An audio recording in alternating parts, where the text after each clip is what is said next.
Thank you for waiting. Would you please state your name and occupation, then state your question? I'm Sakina D'Souza, and I'm a Catholic. I believe Brother Yusuf was a Catholic before. I would like to ask him the simple question. He was brought up like a Catholic, but what made him change? Doesn't he believe that the Messiah is true, or did he ever feel that the religion, Catholic religion, has not brought up any Messiah and the Bible is false? I would like to just know what that means, because he said he was a Catholic before and now he has become a Muslim. What made you change? What was that storyline before? Doesn't he believe that there is a Messiah, or the Messiah had come, saved us, died on the cross? Thank you very much for a good question. I hate to disappoint you, but I wasn't a Catholic. But I was with a Catholic priest the night that he accepted Islam. And I asked him these questions you asked me. Because after all, I was still a Christian, a preacher in Christianity, and I wanted to know why my best friend, a Catholic priest, had converted. That's a pretty weird thing. A Catholic priest is not like a regular preacher in the Protestant religion. A Catholic priest has given up everything. He's given up his life to be a Catholic priest. When he enters into this realm, he's basically given away everything. He can't have a wife, he can't have children, obviously no grandchildren. He has no home, he just lives in a rectory or wherever they give him a place to stay. And he's sent wherever they tell him to go, do whatever he's told to do, and that's it. And he cannot disobey the Pope, otherwise they can kick him out of the religion, and if they do, he's excommunicated and he goes to hell forever. So how would a person like this want to become one of those Muslim terrorists? That's what I wanted to know. He explained in a very few beautiful words something that I came to learn for myself. He said that he was sincerely in the Catholic religion because he believed in God, that he had studied, his degree was in theology, and a part of the teaching that they as priests have is to study Islam. Every priest is forced to study Islam. Now you may not know that, but you can ask your priest and he'll confirm it. And when you study Islam, even when Islam is taught to you by somebody who hates Islam, as long as they don't corrupt it too far, you can still see the truth in Islam. A classical example happened to me just recently when I was in Saudi Arabia. A friend of mine, very old copy of one of the first Qurans ever translated to English by George Sale. George Sale hated Islam, he hated the Muslims, but when he translated the Quran to English, he was true to the text of the words. Although maybe not getting all the meaning, he certainly was true to the text of the words. I was shocked when I read it. Have you seen it? You know what I'm talking about? Amazing. And listen to this. George Bernard Shaw, for instance, is one of many, a long list of people who read this and realized the truth of Islam. When people see the truth of Islam, it can change them if they want to be guided. If they want the truth, it can change them. You might think, I'm a Catholic, I'll never be anything but a Catholic. But I'm going to ask you a question, and I want you to be honest. This is not for you to, start a debate, but just be honest. Was Jesus a Catholic?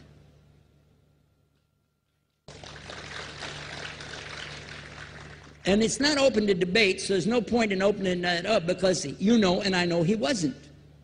The Catholic Church was in business about 300 years before Jesus was born. It's on their website. Don't go like this. It's on their website. That's where I took it from. The Catholic Church was really started in Rome by Alexander the Great. Do you know what the word Catholic means? It means universal. It was the universal church for the Roman Empire. If you didn't join it, you could not be a Roman citizen. And it was opposed to the teachings of Judaism and opposed to the teachings of the early Christians for more than 200 and some years. And they were diametrically opposed to each other to the extent that it was the Romans killing the early Christians. Now, if you understand that, and you go to their website and read, they didn't even take over Christianity until the year 325 AD. And when they did, they changed a lot of things, again, referring to their own website. But if you want to check it in Britannica or Americana or Grolier encyclopedias, go ahead and read about the Catholic Church. When, in August of 325 AD, at the Nicaea Council, they took over, first thing they said was, let's change the date of the birth of Jesus to be the same date as that of Mithras, which was the god, one of the gods worshipped there, and also the sun god's birthday was the same day, December the 25th, believing it to be the shortest day of the year. And Constantine was a sun worshiper of Sol Invictus. Go to the website, read it for yourself. There are a lot of points, but not the least of which, even today, if you go in any Catholic church, and I have, you'll see so many portraits and statues and idols and images throughout the whole place, that for the one who's never experienced that, for a Muslim who knows about these images, he'll be like, whoa, a'udhu billah. Whoa, what's this? The first time I walked in a Catholic church, I was about 10 years old. I was shocked. I was shocked at the idols and statues everywhere, because in the Protestant religion, we were brought up to believe that the second commandment was just as important as the first commandment. The first commandment in the Bible, in Exodus, is the same as the first commandment in the book of Deuteronomy. It says, I'm the Lord your God that brought you out of the land of Egypt in the house of bondage. You know no other God beside me. Beside me there's no other gods. Thou shalt not have any other gods beside me. How many in this room agree with that commandment? Raise your hand. You notice the Muslims are raising their hand, because it means Ashhadu an la ilaha illallah. That's the first commandment for us as well. The second commandment you have clearly says, thou shalt not make any idol, any graven image of anything that creeps upon the earth, swims in the sea beneath, or flies in the air above. And I was sitting in a church one time, sitting there in the morning service, watching, the preacher talk, and they go on and on and on, and sometimes you lose your train of thought. I was looking. Whoa! On the front of the podium, there was a fish. A fish. For the symbol, make you fishers of men. They had a fish. I said, whoa.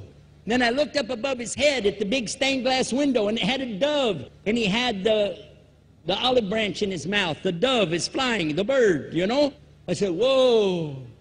And then I look over here, and there's a cross with a man hanging on it. And I said, wow, they didn't miss a single one. They got them all. Something walking on the earth, something swimming in the sea beneath, something flying in the air above. So look at these two things. Clearly, the first two of the 10 commandments, bang, bang, boom.